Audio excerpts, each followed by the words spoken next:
économique africaine avec Magatwan. Vous avez fondé et vous continuez à développer votre entreprise Thiosan, qui, je crois, en Wolof veut dire, je me suis fait traduire, enraciné... L'origine de la culture et de l'humanité, avec un grand C et avec un grand H. C'est Thiosan, en Wolof. Voilà. Alors, j'aimerais avoir votre sentiment un peu là sur ce débat d'experts là, parfois un peu général. Comment vous ressentez là ce développement de l'Afrique en tant que chef d'entreprise, qui a des projets, qui investit, qui innove, qui part à la conquête du monde? Faites-nous part de votre expérience et votre vision. Well, I'm going to speak in English for our international friends, and I think everybody spoke in French, and I could do that too, but I'm thinking of you guys. Let me walk you through some issues here. The only African nations that are more friendly than France are Mauritius and Rwanda. Basically, Rwanda only bypassed France, by the way, just in the few past years, and we're starting to see the results. Rwanda is skyrocketing, and it will be the model of Africa. And that's where I'm putting all my bets, because if they can make it, I'm already seeing how my friends react, my African friends, when we go to Rwanda and they look around, we can think whatever we want of Paul Kagame from the political side. I won't even go there. I'm judging things based on economics. And when my Pan-African friends show up in Rwanda, they've never been to Rwanda, do you know what most of them say? This is not Africa. Why? Because in Rwanda, you don't even see a peel of mango on the floor. Rwanda is cleaner than Paris. Yes, Kigali is cleaner than Paris. The streets of Kigali are cleaner than Paris. J'étais interpellé par Magat. Oui, la vision, ça compte. Mais c'est vrai que quand vous avez une formation un peu de macroéconomiste, et vous n'avez pas envie de faire du culturalisme non plus dans votre réponse. Vous n'avez pas envie de dire... Parce que les conditions sociales du Rwanda, moi aussi j'admire beaucoup le Rwanda, mais je ne suis pas sûr que j'ai envie d'avoir été rwandais, si vous voulez, parce que c'est compliqué. Oui, il y a un régime qui s'est fixé comme objectif de progresser de 10 places par an au classement Doing Business. Oui, il en a les possibilités historiques et sociologiques. Mais dans quelles conditions? Vous les connaissez très bien, ces conditions. Vaut-il mieux être sénégalais? Je ne sais pas. Dieu est-il béninois? J'espère. Mais c'est chaque fois des conditions historiques et sociales particulières. Vous ne pouvez pas dire, si le président X ou le président Y avait la vision et nous emmenait à grimper toute l'échelle du classement Doing Business, on aurait résolu beaucoup de problèmes, parce que ce n'est pas si difficile que ça à faire. Si, c'est très difficile. C'est extrêmement difficile d'être Paul Kagame. Oui, c'est une des meilleures polysémiques en Afrique. C'est très difficile d'être rwandais. Donc on ne peut pas, comme ça... Oui, c'est bien d'être l'île Maurice. Enfin, l'île Maurice, c'est pas du tout notre passé, l'île Maurice. C'est des populations entièrement halogènes. C'est un mix de populations complètement différent du reste du continent. Donc oui, nous avons des exemples très encourageants. Il y a beaucoup de choses qu'on peut faire par la volonté. La puissance de la pensée, la puissance du déterminisme de la culture, c'est très important. Mais il y a aussi quand même quelques données historiques qui ne nous rendent pas tout facile. It would be unfair to not let me answer to that. My answer is going to be really short. But at the end of the day, we all share something, which is humanity. And I am sorry, but you know, there are things that we know do work.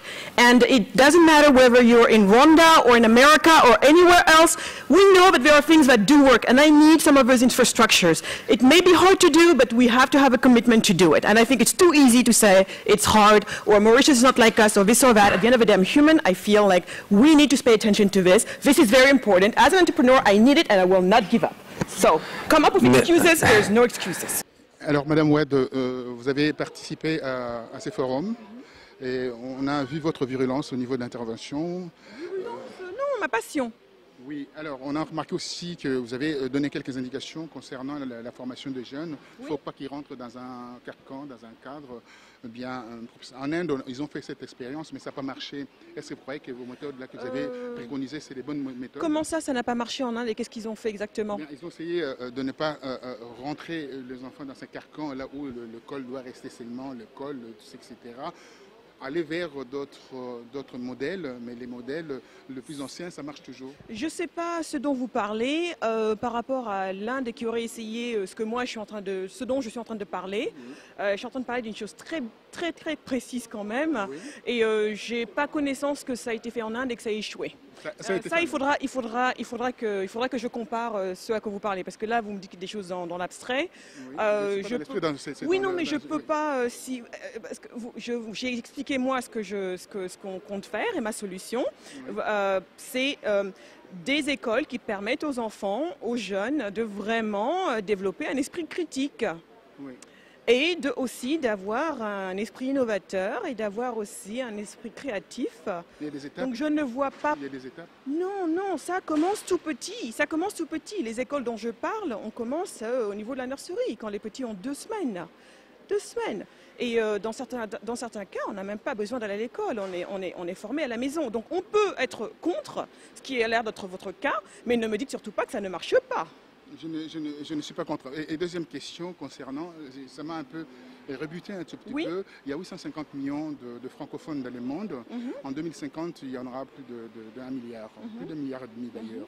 Parce qu'il y aura bien entendu 2 milliards en Afrique où le continent sera beaucoup plus francophone. Comment se fait-il que vous venez d'un pays comme le Sénégal où on parle français et où il y aura la francophonie le 29 au 30 novembre 2014 ici à Dakar et que vous parlez en anglais? Moi, la francophonie ne me définit pas. Ne me définit pas. On est venu à une conférence de business. D'ailleurs, ce qu'on nous avait demandé, c'est si vous parlez anglais, parlez anglais. C'est normalement ce qu'on devait faire. Les gens qui parlent français, c'est parce qu'ils ne communiquent pas vraiment en anglais. C'est pour ça. Donc, une fois de plus... Après... Il y en a qui communiquent très bien, mais ils parlent français. Bon, j'ai décidé de parler en anglais. C'est ma position. C'est ce que je défends. Je suis à une conférence de business. Je trouve que l'anglais, c'est la langue du business. C'est un affront par rapport au... Non, pas forcément un affront. Il y a des endroits où je parle français. Là, on se parle en français. Il y a des endroits où je parle en anglais. C'est un complexe? C'est mon choix. C'est un complexe? Non, c'est un choix. C'est mon choix. C'est mon choix. Et ça aussi, on devrait être libre de choisir ce qu'on veut sans que ce soit vu comme un complexe. La troisième et dernière question. Vous parlez de modèles... Ce dont vous parliez tout à l'heure, là, j'entends toujours la critique du côté francophone. Mais après, les gens critiquent, moi, je fais ce que j'ai à faire. La dernière question concernant le modèle que vous avez exposé, le modèle transposé, le modèle rwandais. À Kigali, vous avez dit, c'est plus propre que Paris, si j'ai bien compris, hein, même en anglais, je comprends quand même très bien. Et que ces pays-là, en termes d'économie, ça marche très bien. Est-ce que vous savez d'où ces pays-là tirent ces économies? M. Zinsou vous a rappelé un peu d'une manière diplomatique par rapport à cela. Et que, je vais terminer, il y a un rapport MAPIM qui est sorti en 2010, 1er octobre 2010, qui montre avec des éléments à l'appui que le Rwanda a pillé la RDC et là a commis des exactions extrêmement graves de viol et jusqu'au génocide pour pouvoir obtenir ce qu'ils ont aujourd'hui. 40% du coltan utilisé au Rwanda provenait de la RDC. Vous avez entendu ce que j'ai dit tout à l'heure. J'ai dit que je ne jugeais pas Paul Kagame du côté politique parce que du côté politique, je n'y connais absolument rien. Donc vous devez faire attention. Non, attention, j'ai dit ça tout à l'heure, si ça vous a échappé, je vous le répète. Et que ce que je juge, moi ce qui m'intéresse, c'est le classement sur le Doing Business Index Ranking. L'histoire du coltan, j'en entends parler, je n'ai pas tous les éléments en main. Le rapport MAPIM à votre disposition sur le net. Je n'ai pas tous les éléments en main et ce n'est surtout pas ce dont je parlais. Moi, ce qui m'intéresse une fois de plus, c'est le classement au Doing Business Index Ranking de la World Bank. Et ce qui m'intéresse, c'est les pays qui gravissent les échelons. Et au niveau moralité, donc, vous affichez? J'ai décidé de ne pas parler du côté moralité. On parlait d'économie aujourd'hui. On peut tuer les gens, on peut faire tout ce qu'on veut, donc pour vous, c'est le business qui compte? Non, ce n'est pas... Donc on peut violer vos sœurs et mères. C'est ce qui s'est passé. Il y a eu 2 millions de viols reconnus reconnu par les Nations Unies, par le Conseil de sécurité. C'est pas moi, c'est le Conseil de sécurité. Vous voulez m'emmener sur un terrain sur lequel je ne vais pas parce que je ne parle jamais de ce terrain-là. C'est une conversation complètement à part. Je vous parle du Doing Business Index Ranking. Donc, immoralité avec... Sur la moralité, je n'y vais pas parce que j'ai besoin d'informations et ce n'est pas ce dont je parle. Ce n'est pas ce dont je parle aujourd'hui. On parle aujourd'hui d'économie. Je parle du Doing Business. Le monde nouveau donc avec... Vous n'aurez pas mon mot là-dessus parce que je vous ai déjà dit. Pour moi, c'est très compliqué. Est-ce que vous savez que Paul Kagame c'est un criminel? Est-ce que vous savez que c'est un criminel pour Kagame? Ce qu'il a dit, mais c'est insulté directement. Là, vous voulez faire votre propre show. Allez-y parce que moi, je n'insisterai pas là-dessus. J'ai dit mon dernier mot là-dessus. Merci à vous. Merci. À vous.